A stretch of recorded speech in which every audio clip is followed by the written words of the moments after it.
Hello guys, something big might happen between Poland and Russia and its allies. In September 2025, a joint strategic exercise is scheduled between the armed force of the Russian Federation and Belarus on Belarusian territory adjacent to Ukraine and Poland. The same joint strategic exercise is September 2021 of approximately 200,000 military personnel proceeded and prepared Russian aggression on Ukraine, a full-scale war which started in February 2022. Are these exercises targeted to prepare Russia and its allies for any front? We'll see. But in response to this, Poland and NATO also plan to conduct their maneuvers at a similar time. So one by one, we're gonna speak about three possible scenarios and both side armies and their power. A new front. Russia has strategic advantage and is in offensive since more than 1.5 years on Ukrainian war. That means that Russian army is choosing a place where to attack because it has bigger potential and also is reducing technical advantage of Ukrainian army. Example given drone production. Technical advantage of Ukrainian army is boosted mostly by Western allies, and biggest Western ally, USA, is withdrawing rapidly from military support to Ukraine since Donald Trump has been a president. So this exercise, which will be held on September this year, might be beginning of opening a new front. Where will be this front? Military specialists say that it might boost attack on lately opened direction, Sumy region, which is next to Kharkiv city, so northern east of Ukraine. It might boost attacks on Zaporozhye region, Donbas region, or attacks on Kupiansk. Or it might be new front in another country, which we'll discuss at the worst option. But before, let's check other possibilities. It might be some kind of provocation, hybrid war towards Baltic countries, Poland and Finland, which is already ongoing. Since 2021, after Poland has supported Belarusian opposition protests, which came after frauded by Lukashenko presidential elections, Belarus is using its forces to hybrid war against Poland, Baltic countries and Finland.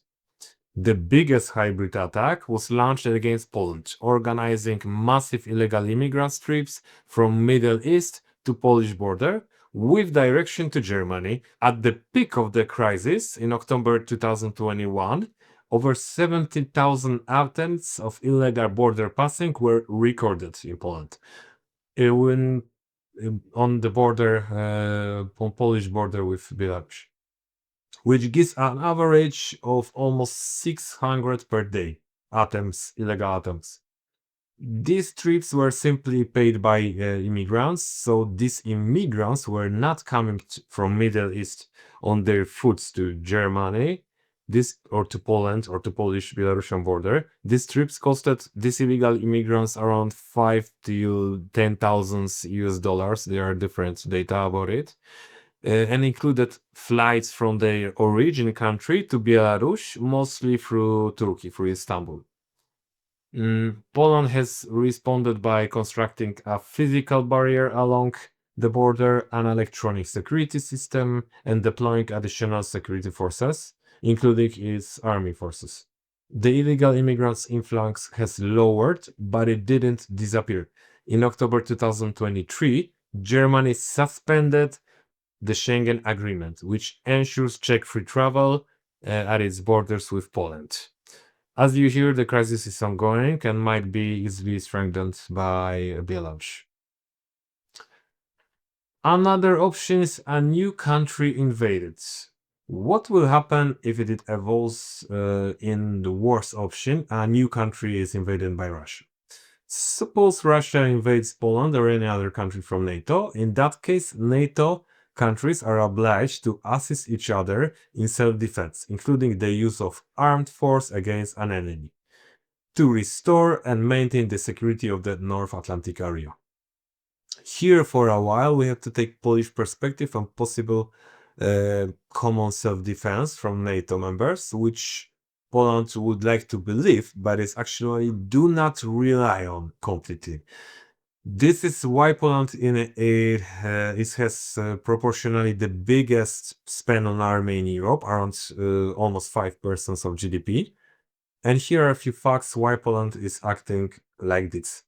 Recent actions of most important and most powerful NATO member USA, it's a strategy to withdraw USA military forces from Europe and focus on possible conflict with China or Iran, which is actually happening now with Iran since few days. Uh, Second thing is Polish modern history is full of trauma caused by current allies. From one side, we see Poland freed itself after over 40 years in 90s from the bloody communist regime imposed by Russia and have chosen to join economically and socially so-called Western world. But from the other side, Poland was the biggest victim of the worst war crimes that ever happened in Europe. Excuse me that I can't use proper definitions of this crime, but Big Brother is looking and cutting the YouTube video range. Most important common defense treaties in the Second World War with United Kingdom and France didn't work out for Poland. When Germany attacked Poland, both of mentioned countries betrayed Poland. Later on, they sold Poland to Stalin in Yalta Conference, and that's how the Poland got under communism and under Soviet repression. Another thing is, did this ever happen? No, NATO has never taken action in such a case of common self-defense.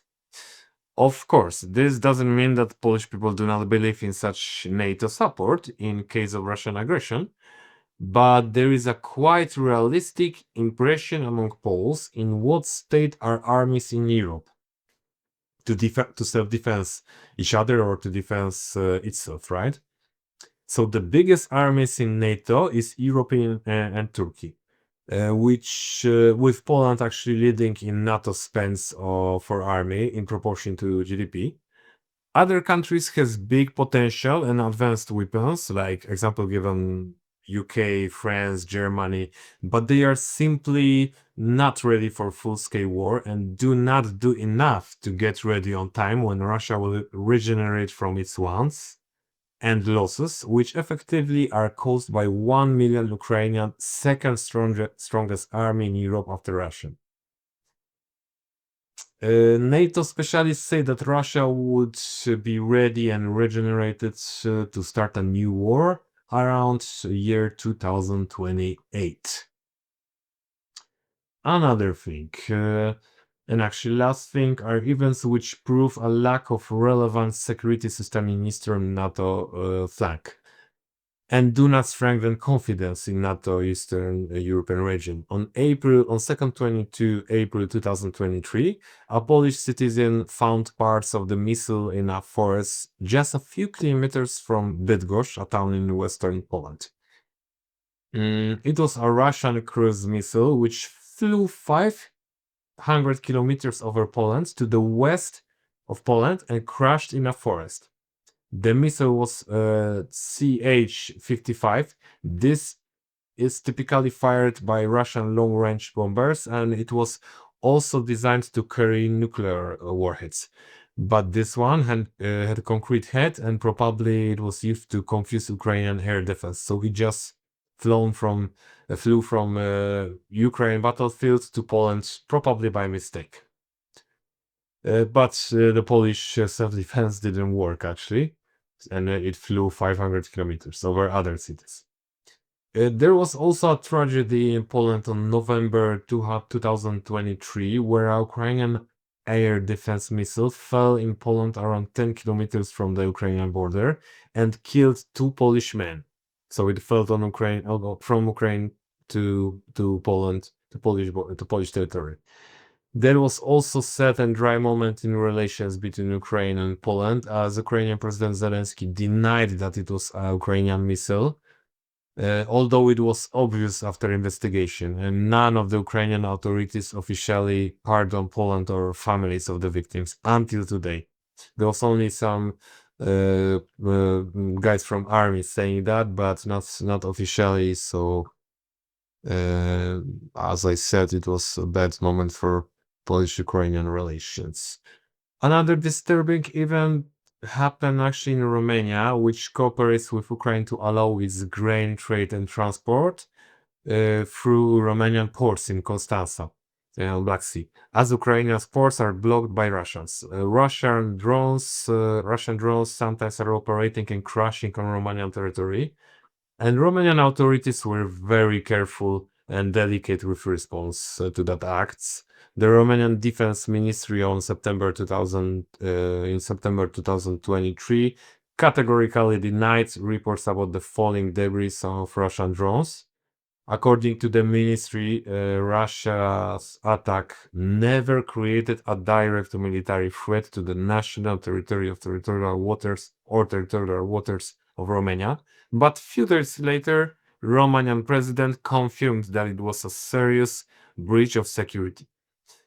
NATO began additional surveillance of Romanian airspace by deploying an additional airborne warning and control system AWACS aircraft.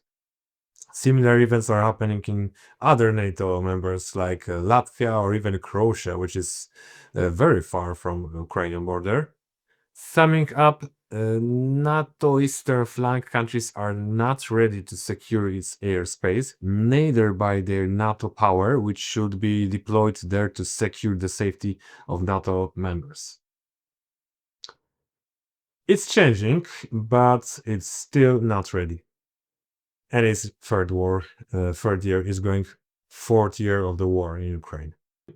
This year, Zapad isn't any bigger or more threatening than it was in 2021, when they were the largest maneuvers in Europe since the collapse of the Soviet Union, involving about 200,000 soldiers, 80 planes and helicopters, 290 tanks, and 15 ships. And these exercises, as I said earlier, were part of preparation to full-scale Russian invasion on Ukraine. Officially, the Belarusian side claims that it will be over 13,000 soldiers in exercise. But in previous editions of exercise, they usually reported a similar number, which is significant in the context of the Treaty of Conventional Armed Force in Europe that allows maximum 13,000 soldiers deployed in exercise. Russia is no longer a part of this treaty, but in reality, the numbers which stated Belarus were always much larger than claimed.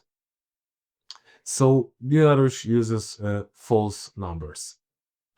Latvian Major General Andis Dilans said Latvia estimates that there will be 100,000 up to 150,000 troops at the Russian and Belarusian side in the exercises, but they deny that this is a planned attack on Latvia, so on the Baltic countries next to Poland.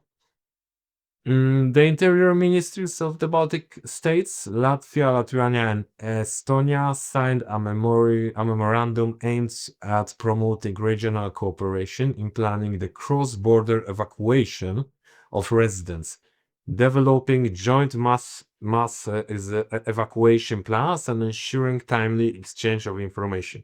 So from one side, we see that the Latvian authorities, let's say Baltic authorities, say that there is no threat to the of attack, but from the other side, they signed memorandum aimed at promoting regional cooperation in evacuations of residents. Ukraine's commander-in-chief Alexander Syrskyi suggested the exercise Zapad 2025 could be a pretext for preparing a new offensive against Ukraine, which confirms Zelensky saying that it might be preparation for attack on Ukraine from Belarus, which is exactly what happened in 2022 after the previous Zapad exercise. Later on, Russia soldiers withdrew. So later on in 2022, after the Zapad trainings and the Russian invasion on Ukraine and the full-scale war, Russian soldiers withdrew as they failed to take Kyiv in the north of Ukraine and continued aggression in the south and eastern of Ukraine. So, what will be Polish power in that counter-trainings, let's say? Poland is preparing a response to Russian exercise. Polish Chief of Ministry of Defense, Władysław Kosiniak-Kamysz, said that the 18th Mechanized Division, so-called Iron Division, will conduct its largest divisional exercise. The Mechanized Division is eventually to consist of about 15 to 20,000 soldiers. It consists of several brigades, each of them consisting of several thousand soldiers. The 18th Mechanized Division, known as the Iron Division, was formally established in 2018. Its headquarters are located in Siedlce, and it includes units such as the 1st Warsaw Armored Brigade in Warsaw, the 21st Podhale Rifle Brigade in Rzeszów, and 19th Lublin Mechanized Brigade in Lublin.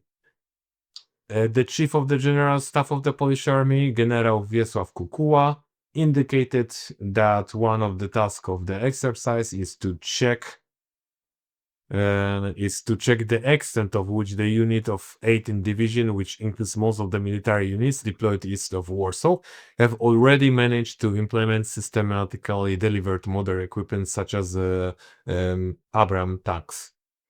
So guys, it's gonna be very warm in September 2025, and hope to see you next time.